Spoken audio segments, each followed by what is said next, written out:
Hey, welcome back to the Disney Plus Everyday Challenge, and today we have Punisher: One Last Kill. This is a brand new today. Actually, just only premiered at 6 o'clock on the Pacific Coast time today. And normally I put these things out earlier. Well, guess what? This is going to be a rush job because it's already after 7 right where I am right now. It is 50 minutes long, and this is kind of a bridging of the Frank Castle story. It's meant to be a kind of a transformative, in a sense. To most people, he will not have changed at all if you just look at the surface. But internally, this is a kind of a big moment episode for Frank. I call it an episode, even though it's a standalone. It's not a movie. It's only 50 minutes long, and it is. Well, Marvel kind of has had a problem with the Punisher for a really long time. Many people won't consider it a problem, but he is one of the ultimate anti-heroes in the Marvel Universe. He's a guy who kills people. He's thought of as a good guy, but Frank, even in his own mind, he is not a good guy. He is not a hero. He's at best an anti-hero along the lines of Venom, Lethal Protector, or Wolverine, in the sense that he does what's necessary to protect others. However, this is not the Frank Castle we know in this. And I'm not going to spoil story elements here at all. I'm going to say it's John Barenthal plays Punisher, and Judith Light appears in this as a very for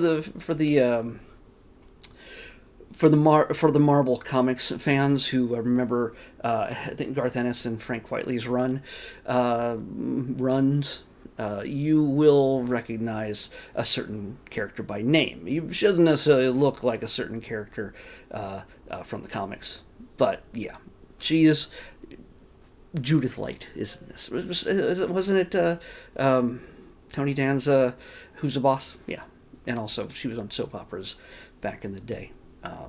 Was it All My Children or One Life to Live? I cannot remember. Either way, Frank, where we find Frank, and again, not spoiling major story elements, just talk about who Frank is.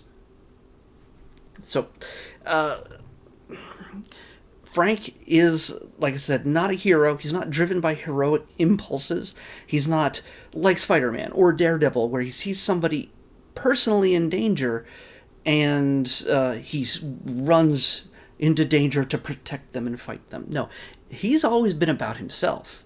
He's a guy with PTSD from, in this case, the Afghan War, the Iraq War. I'm not sure what era this technically, when he was in the military. He was overseas, he was deployed, and in the original comics he was in Vietnam.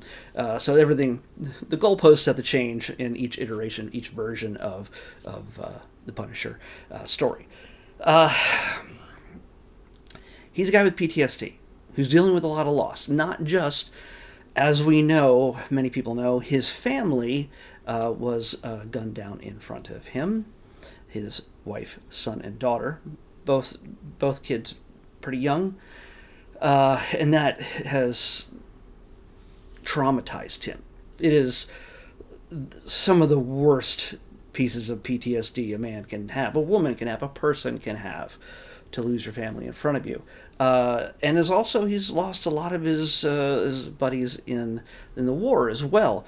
And these things haunt him, literally. They haunt him, and as he gets more and more, we see in the 2 seasons we had on Netflix, he's a man out for vengeance. He's a man who is seeking just his own justice for himself, thinking that it will quiet the ghosts, it'll quiet the trauma, anything that will still his mind, his heart, his body. And he's, at this point, he's technically a serial killer. Yeah. Yeah, he is. He, without hesitation, if he finds somebody pointing a gun at him or a weapon at him, he will take them out immediately. Even if they're just somebody who looks like they're going for something quick. And it's really always about defending himself. It's rarely, about protecting someone else, because he feels he's failed in these things. Obviously, when it comes to his family or his buddies in the Marines. So that's kind of a problem with Marvel.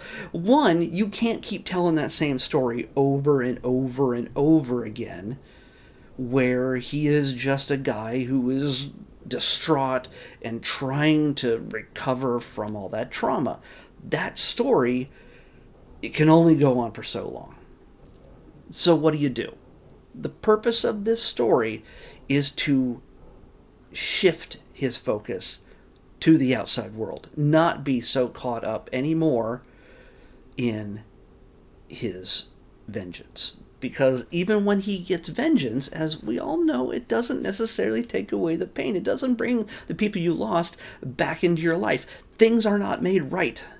And when he reaches the end of his rope, what can he do? What is his existence like? And we see this in the first act of the show. It's not an easy watch. It is rough. Not that he's a fantastic actor, and he's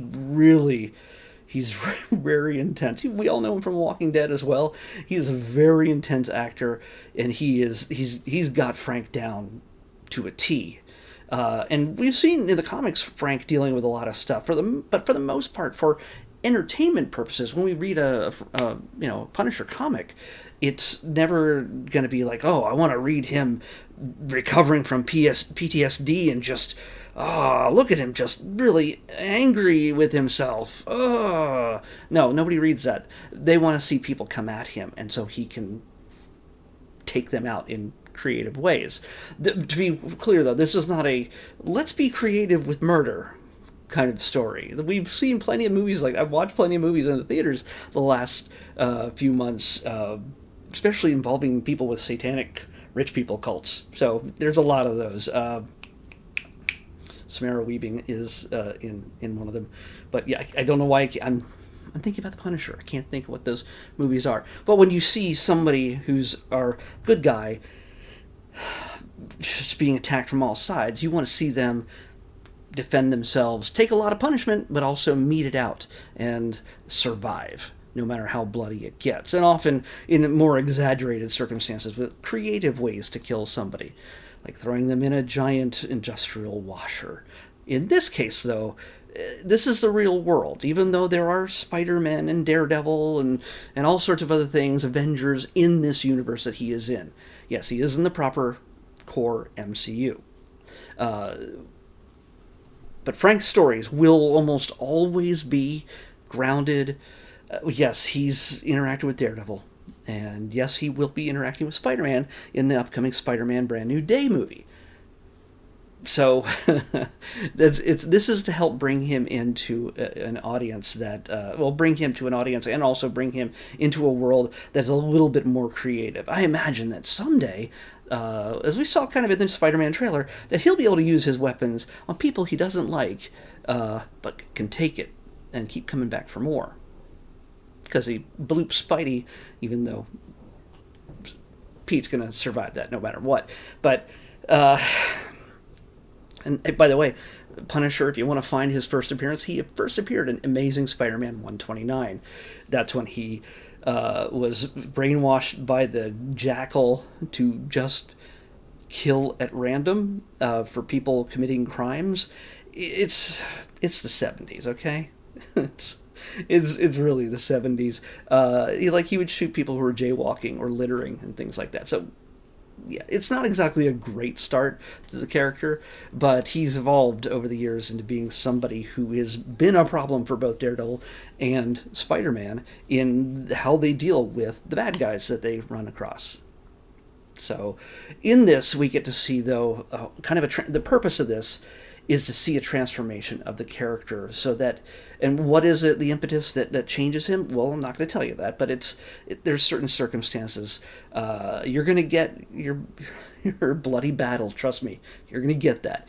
But at the same time, and we also get we get a new villain that will probably trouble Frank for a little bit of time.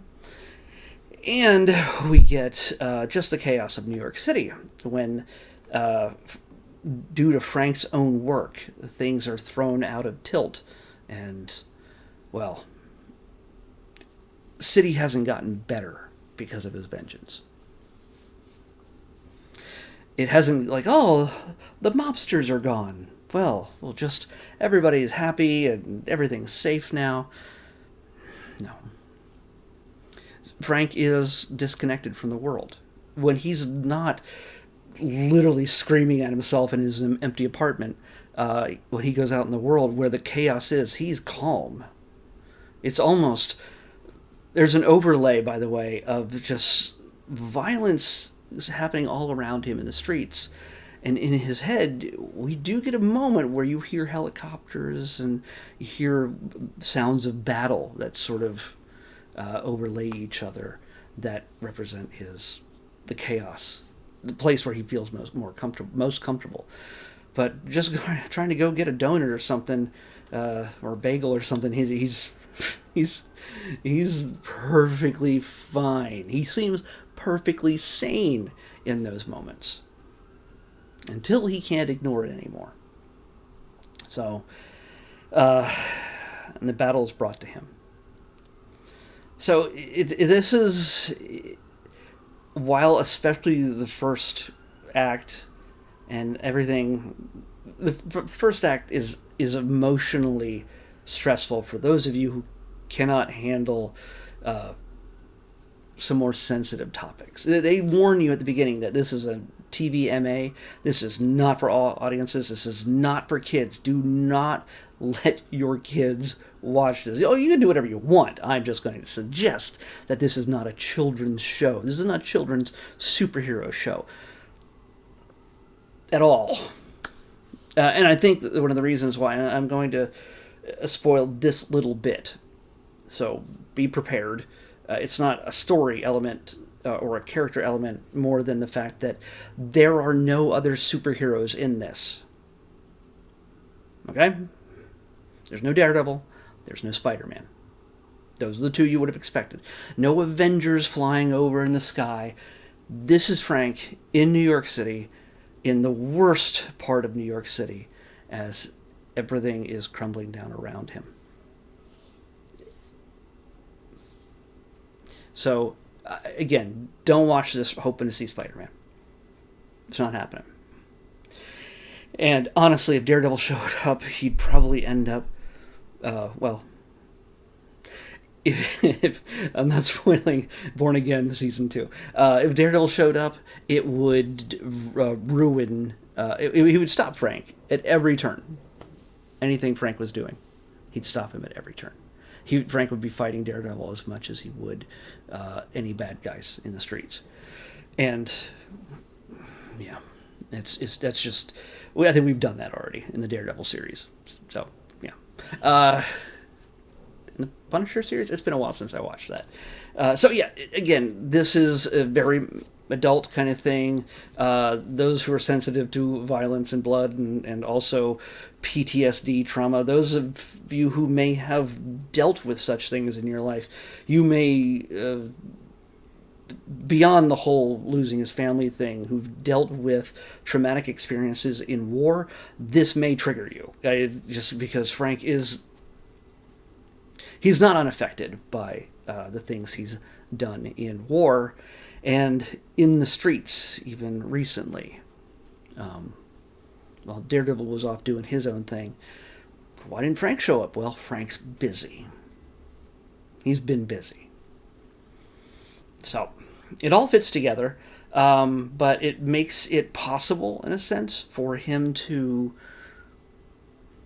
exist. He's not Disney-fied, by the way. It allows him to exist in a Spider-Man movie. Let's just say that. Because there's no reason for him to cross paths with Spider-Man in a way that makes any sense if it wasn't for this sequence, this episode right here. So, watch it at your own risk. Some of you this will roll right off your back. Maybe it won't be hard enough for you. I don't know. There's playing metal while he fights, so why not? So, yeah. It's but yeah, it doesn't flinch, and it doesn't, while it changes the character to a purposeful degree, it doesn't change who he is and his tactics. So yeah, I don't think he'd ever get the point where he would stab Spider-Man, because he knows that what Spider-Man does.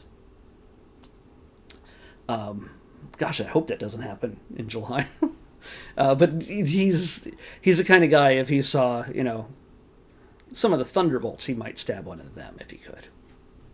I think if him and Bucky got into it, sure, there'd be stabbing in both directions. This is his transition, not just from the street level stuff to the more fantastical stuff eventually. So, will he show up in Doomsday or Secret Wars? I don't know. Maybe we'll put him next to Dolph Lundgren and Thomas Jane. Not Ray Stevenson, unfortunately, but in a multiversal kind of thing, like Wolverine was in Daredevil. Sorry, in Deadpool and Wolverine. But yeah, I liked it.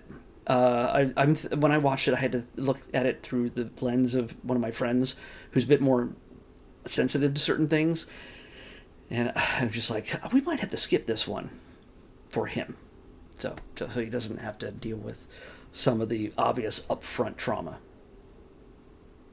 It's difficult. There's some parts of it that can be difficult, so I watch it for him in a sense. And he's not a wuss by any means. It's just that there's certain things that, being a father, he doesn't like. So, understandably, doesn't want to see it. Doesn't want to even think about it. Understandably. So, but we've already been through 2 seasons of that with Frank, including so many comic books. He's what, 50 years old now? I mean, the character is he came out in 1975 or 76. Yeah. So this might be his 50th anniversary, or was? I can't remember. Somehow, if they did an anniversary for him, I totally missed it somehow. Anyway, that's all I can say about this, and I probably said way too much, but this is a useful bridge to understand who the character is. If you happen to go see Spider-Man, this is not for your children. Just saying that right now. I love John, and I love his portrayal of this character. It is the most down-to-earth version of this character that I've seen. He is a walking weapon, but it's not portrayed in a muscle-bound 80s style kind of thing, with cartoonish kills. There's no cartoonish kills in this. So, yeah. So the next thing we got to watch, we already picked it yesterday or whenever it was I picked it. And so it was, my thing is dead here. Anyway, the next episode is Bigfoot Captured. Yeah. It's another totally realistic story. It's listed as a documentary, but I don't know. We'll have to see what that's all about. Bigfoot Captured is what we're watching next on the Disney Plus Everyday Challenge. I'll see you back here tomorrow with that.